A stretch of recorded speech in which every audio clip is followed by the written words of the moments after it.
Hello दोस्तों मैं उदय डागर आप सभी का फिर से स्वागत करता हूं। दोस्तों मैंने जो आपके सामने जो ये टेस्ट हम आपके लिए लेकर आए हैं इसे मैंने लाइव लाने की कोशिश की थी, लेकिन नेटवर्क प्रॉब्लम की वजह से ये कंप्लीट नहीं हो पाया। तो मैंने इसे ऑफलाइन डाल रहा हूं मैं आप सभी के लिए, और आपके सामने 4 ऑप्शन होंगे, प्रश्न होंगे, बहुत ही अच्छे प्रश्न हैं और मैं दावे के साथ कह सकता हूं यहाँ से प्रश्न बन सकते हैं एग्जाम में।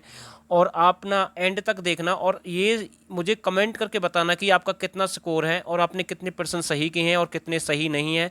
और अगर आपको ये टेस्ट अच्छा लगे तो प्लीज़ किसी और भाई का भला हो सके तो इस वीडियो को आप ज़्यादा से ज़्यादा शेयर कर देना सभी ग्रुप में, चाहे आपका कोई व्हाट्सअप ग्रुप है या फेसबुक ग्रुप है, चाहे कोई भी ग्रुप है आपका। और बस मैं यही कहूँगा, ज़्यादा नहीं कहूँगा, मैं अभी स्टार्ट कर रहा हूँ क्योंकि ज़्यादा समय नहीं लूँगा, मुझे जल्दी कंप्लीट करना है इसको, क्योंकि उसके बाद मुझे पेड बैच है जो उनके बच्चों की क्लास भी डालनी है। तो बच्चे काफ़ी इंतज़ार कर रहे हैं, तो सारे प्रश्न आप ढंग से देखना। हड्डी की नक्काशी के लिए हरियाणा का कौन सा जिला प्रसिद्ध है? देखो 4 ऑप्शन आपको ऐसे ही मिलेंगे बिल्कुल। तो हड्डी की नक्काशी के लिए हरियाणा का कौन सा जिला प्रसिद्ध है? तो झज्जर, फरीदाबाद, रोहतक या सिरसा। तो इसका जो राइट आंसर है बी ऑप्शन बिल्कुल सही है। कौन सा है प्रसिद्ध? फरीदाबाद प्रसिद्ध है। अगर प्रश्न आ जाए चंदन की नक्काशी किसके लिए, सॉरी, चंदन की नक्काशी के लिए कौन सा जिला प्रसिद्ध है, तो आपको झज्जर लगाना है और हड्डी के लिए फरीदाबाद लगाना है। अगला प्रश्न देखते हैं, जटाऊ महोत्सव का आयोजन हरियाणा में कहाँ पर किया जाता है? तो ये प्रश्न एग्जाम में बन सकता है, जटाऊ महोत्सव का आयोजन हरियाणा में कहाँ पर किया जाता है। देखो ऐसे प्रश्न ना एग्जाम में आते हैं बिल्कुल, और ये प्रश्न काफ़ी आपकी मदद कर सकते हैं। तो 4 ऑप्शन आपके पास में है। तो जटाऊ महोत्सव का आयोजन हरियाणा में कहाँ पर किया जाता है? शीतला माता मंदिर में। तो नेक्स्ट ऑप्शन देखते हैं, एकलव्य मंदिर में, मनसा देवी मंदिर पंचकुला या सीता माई मंदिर करनाल। तो इसका जो राइट आंसर है मनसा देवी मंदिर पंचकुला। तो अब मैं आपको यहाँ पर चारों प्रश्नों का थोड़ा सा वो समझा देता हूँ क्योंकि मैं बहुत कुछ अलग से बताता हूँ। देखो जटाऊ जो महोत्सव है ये गिद्ध से संबंधित है, और जो मनसा देवी जो मंदिर के पुजारी हैं वो इस उत्सव को मनाते हैं। ये एग्जाम में ऐसे ही पूछा गया था। शीतला माता मंदिर ये आपका जो गुरुग्राम है, 1991 में इसे हरियाणा सरकार ने अपने अंडर ले लिया था, और इसका जो अध्यक्ष होता है मुख्यमंत्री होता है। शीतला माता का दूसरा नाम मसानी माता है, और ये चेचक रोग से संबंधित है। तो इसका संबंध कहाँ से है? गुरुग्राम से है। लेकिन एक है सीता माई मंदिर, ये आपका करनाल में है। ऐसा कहते हैं कि यहाँ पर प्राचीन समय में जो सीता माता थी वो धरती की गोद में समा गई थी, इसलिए इसका नाम सीता माई मंदिर रख दिया। तो ऐसा सुनने में आता है प्राचीन समय के अनुसार, जो हमारे पूर्वज हैं या फिर जो हमारी हिस्ट्री है वो हमें ऐसा बताती है। लेकिन एकलव्य मंदिर है ये आपका खांडसा गुरुग्राम में है, खांडसा गुरुग्राम में है। तो ये एग्जाम में पूछा गया था, हरियाणा पुलिस का जो एग्जाम हुआ था उसमें प्रश्न आया था। और एकलव्य के बता दिया मैंने आपको, शीतला बता दिया, सीतामाई बता दिया, और मनसा के बारे में मैंने आपको जानकारी दे दी। इसका जो सी आंसर बिल्कुल सही आंसर है। अगला प्रश्न देखते हैं, पंडित श्री राम शर्मा ने तिलक पत्रिका कब निकाली? तो बिल्कुल ऐसे ही ऑप्शन मिलेंगे। तो पंडित श्री राम शर्मा ने जो तिलक पत्रिका है ये आपकी कब निकाली थी? 1923 में निकाली थी। पंडित श्री राम को हरियाणा का क्या क्या कहते हैं? इसे हरियाणा का ऐतिहासिक पुरुष कहते हैं, इसे हरियाणा का तिलक कहते हैं, और इसे हरियाणा का नवरत्न कहते हैं। और इनका जो संबंध है झज्जर से है। तो यहाँ से इनके प्रश्न ये बन सकते हैं। और दोस्तों अगर आपको ऐसे ही डीपली तैयारी करनी है तो स्क्रीन पर आपके सामने नंबर है, आप हमारे साथ जुड़ सकते हैं। बिल्कुल डीपली हम यहाँ पर आपकी हरियाणा जी के कवर करा रहे हैं, और वही क्लियर करा रहे हैं जहाँ से आप दूसरे कैंडिडेट से प्लस हो सकते हैं। 3-4 क्वेश्चन जो आपके गलत होते हैं उसकी भरपाई करेंगे। जिस भाई का मैथ और इंग्लिश कमज़ोर है वो जीके में अपनी भरपाई कर सकता है।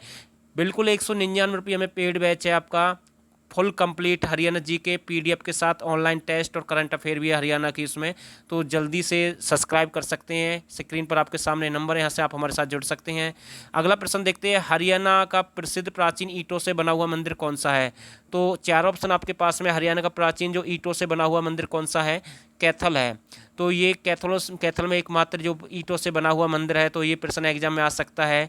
अगला प्रश्न देखते हैं, कैथल को छोटी काशी के नाम से भी जानते हैं, यहाँ पर नवग्रह कुंड भी है। अगला प्रश्न देखते हैं, हरियाणा की खैर संदेश पत्रिका से किसका संबंध है? तो बिल्कुल ऐसे ही ऑप्शन मिलेंगे। तो हरियाणा खैर संदेश पत्रिका से किसका संबंध है? तो लाला मुरलीधर का संबंध है। अगर ऑप्शन में लाला मुरलीधर आपको ना मिले तो आप क्या लगाएंगे? इसमें आप लगाएंगे चंदूराम। चंदू कौन है? चंदूराम भी आ सकता है, चंदू सिंह भी आ सकता है, और इनका संबंध अम्बाला से। लेकिन ऑप्शन में आपको लाला मुरलीधर मिलेगा क्योंकि एचएससी ने यही पूछा था और यही आंसर माना है। और ये 1889 में निकाली थी, 1888-89 में इस पत्रिका को निकाला था लाला मुरलीधर ने। तो नोट कर लें, और हरदेव राय ने एक पत्रिका निकाली थी 39 में हिसार से। विशंबरनाथ कौशिक की चांद मासिक पत्रिका है। अयोध्या प्रसाद गोलिया का संबंध गुरुग्राम से है, बादशाहपुर से, इनकी बात मैं नहीं करूंगा। अगला प्रश्न देखते हैं, हरियाणा में प्राचीन समय की लाख की चूड़ियां उद्योग किस जिले का प्रसिद्ध है? तो ये प्रश्न आपको ग्रुप डी में देखने को मिला था, नया प्रश्न, और फिर ये एचएससी ने क्लर्क के एग्जाम में भी पूछा था। तो अब यहाँ से मैं आपके 4-5 क्वेश्चन जो प्रश्न होते हैं वो क्लियर करना चाहता हूँ। देखो, हरियाणा में जो लाख की चूड़ियां उद्योग है वो महेंद्रगढ़ जिले का प्रसिद्ध है, लेकिन एक आता है विचित्र आकार की चूड़ी उद्योग, ये आपका झज्जर जिले का प्रसिद्ध है। नहीं सॉरी, विचित्र आकार की फतेहाबाद जिले का प्रसिद्ध है।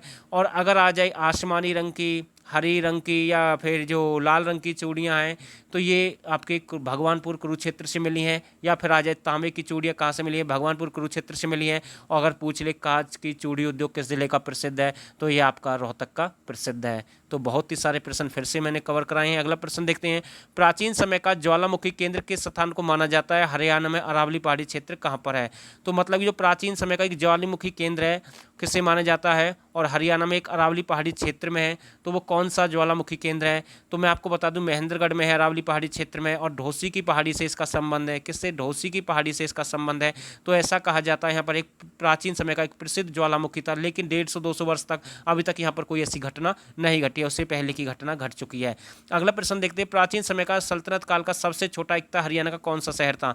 तो प्राचीन समय का सल्तनत काल का सबसे छोटा जो इक्ता था हरियाणा का, वो हम आपको बता दें पलवल था सबसे छोटा। इक्ता किसे कहते हैं? इसमें 30 से 40 गांव होते हैं। कितने गांव होते हैं? 30 से 40 गांव होते हैं, उसे इक्ता कहते हैं। लेकिन अगर बड़ा पूछ ले तो दिल्ली था उस समय सबसे बड़ा, दिल्ली सबसे बड़ा था।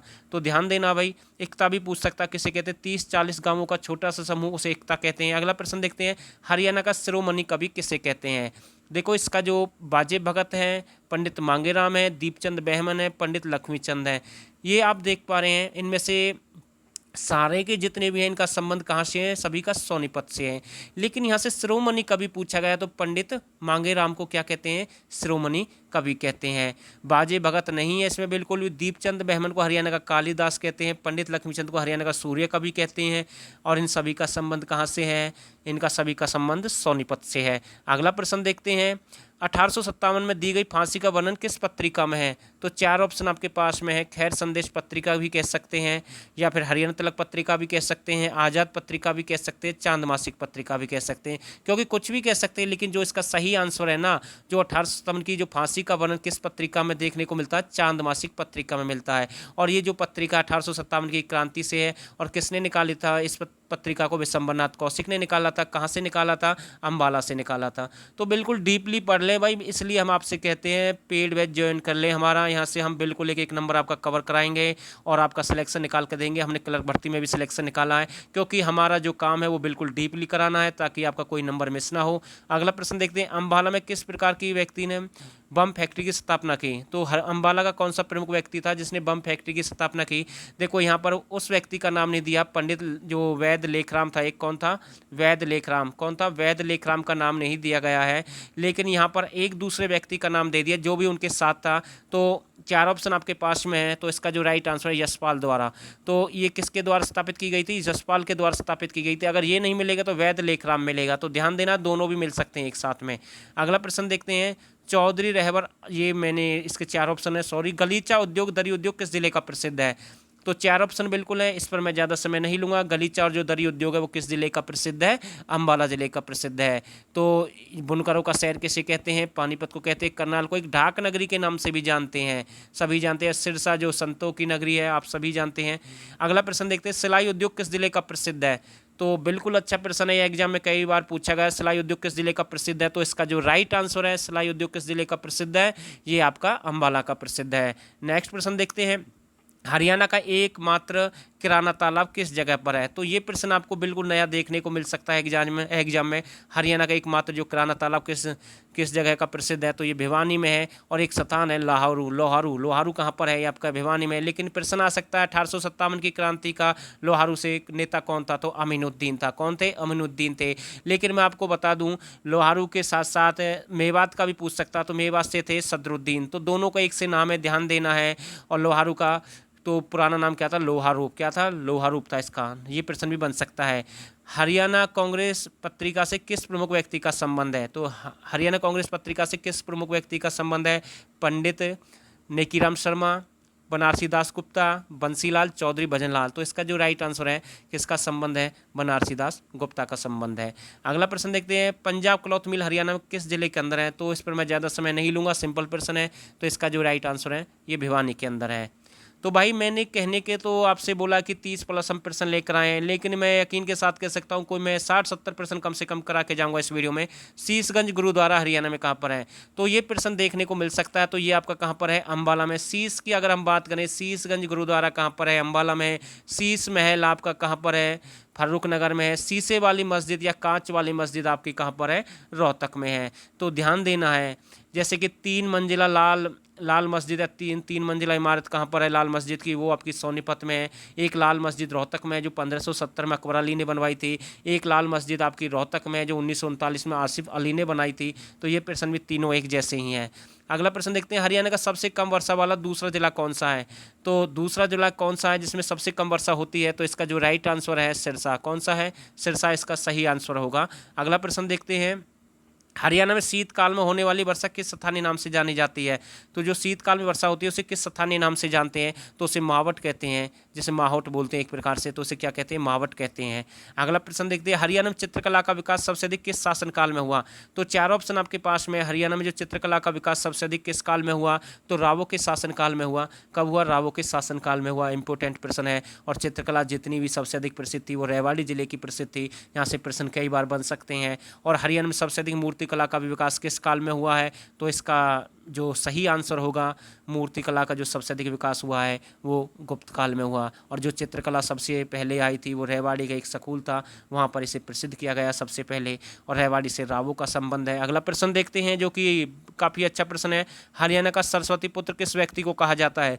तो 4 ऑप्शन आपके पास में है। तो हरियाणा का सरस्वती पुत्र किसे कहते हैं, तो राजेंद्र खरकिया। किसे कहते हैं, राजेंद्र खरकिया को सरस्वती पुत्र कहते हैं। ऑप्शन डी बिल्कुल सही आंसर है। हरियाणा का प्रमुख लूट नृत्य का संबंध किस जिले से है। तो हरियाणा का जो प्रमुख लूट नृत्य है उसका संबंध किस जिले से है। तो ये जींद में सबसे प्रसिद्ध है। तो जींद में सबसे अधिक होता है लूट नृत्य है, जो कि होली के महोत्सव पे मनाया जाता है एक प्रकार से। इसमें जो एक पंक्तियां में खड़ी हो जाती हैं वो एक दूसरे से गीतों के माध्यम से प्रश्न करती हैं, ऐसा सुनने में आता है। अगला प्रश्न देखते हैं, पंजाब हरियाणा हाई कोर्ट की स्थापना भारत सरकार किस अधिनियम के तहत हुई। तो इसका जो राइट आंसर है 1915। कौन सा अधिनियम था, 1915 पंजाब हरियाणा हाई कोर्ट की स्थापना की गई थी। और जो इसके पहले जो मुख्य न्यायाधीश थे वो सादीलाल बत्रा थे और उनका संबंध रेवाड़ी से था। और इसकी जो पहली शाखा 1919 में झज्जर में खुली थी। कहाँ पर खुली थी, झज्जर में खुली थी, जिसे लोक अदालत, लोक शाखा या कुछ भी कह सकते हैं, कचहरी के नाम से भी कह सकते हैं। अगला प्रश्न देखते हैं, हरियाणा के किस कवि को आंसू कवि कहते हैं। तो 4 ऑप्शन आपके पास में। हरियाणा किस कवि को आंसू कवि कहते हैं। तो दयाचंद मायना को आंसू कवि कहते हैं। इसे हरियाणा का जॉन मिल्टन भी कहते हैं। और इसका मायना एक गाँव है। मायना गाँव कहाँ पड़ता है, आपका रोहतक में पड़ता है। ये हरियाणा पुलिस के पेपर में आया था ये एग्जाम में बिल्कुल।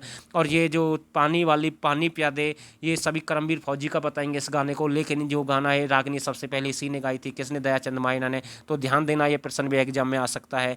अगला प्रश्न देखते हैं, हरियाणा में सांस्कृतिक महोत्सव का आयोजन पहली बार कब किया गया। तो मैं आपको बता दूं, सांस्कृतिक महोत्सव का आयोजन राजा नाहर सिंह के महल में किया जाता है। तो ये बहुत ही धूमधाम से उत्सव मनाया जाता है। जो हरियाणा से जो टच है, जैसे राजस्थान है, पंजाब है, हिमाचल प्रदेश है, या फिर दिल्ली है, या फिर यूपी है, यहाँ पर इस उत्सव को काफ़ी ज़ोर शोर से मनाया जाता है। तो ये भी पूछ सकता है पड़ोसी राज्य से मनाते हैं, लेकिन सबसे पहले 1996 में इसे मनाया गया था। कहाँ पर, राजा नाहर सिंह के महल में। लेकिन एक प्रश्न और आता है, मार्शल जो 8 लोक कला उत्सव है वो गुरुग्राम में मनाया जाता है, इंपॉर्टेंट है। अगला प्रश्न देखते हैं, हरियाणा का सबसे अधिक गर्म जिला कौन सा है। तो सभी जानते हैं सबसे अधिक सर्दी भी वहीं पड़ती है, सबसे अधिक गर्मी वहीं पड़ती है, सबसे अधिक चमकीला धूप वाला जिला भी वही है। तो इसका जो राइट आंसर है ऑप्शन बी बिल्कुल सही आंसर है, हिसार इसका सही आंसर होगा।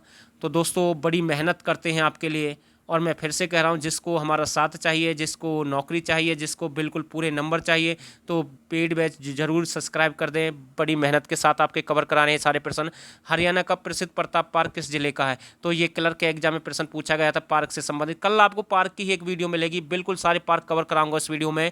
जो पेड बैच वाले बच्चे हैं उनको जरूर मिलेगी और बिल्कुल डीपली कवर कराएंगे। तो इसका जो राइट आंसर है झज्जर में है। तो प्रतापगढ़ पार्क कहाँ पर है, झज्जर में है। नेक्स्ट प्रश्न देखते हैं, मार्शल आर्ट लोक कला उत्सव का आयोजन कहाँ पर किया जाता है। इस प्रश्न का मैंने हाल ही में अभी जिक्र किया था। तो कहाँ पर किया जाता है, गुरुग्राम में किया जाता है। हरियाणा और उत्तर भारत का एकमात्र परशुराम मंदिर हरियाणा में कहाँ पर है।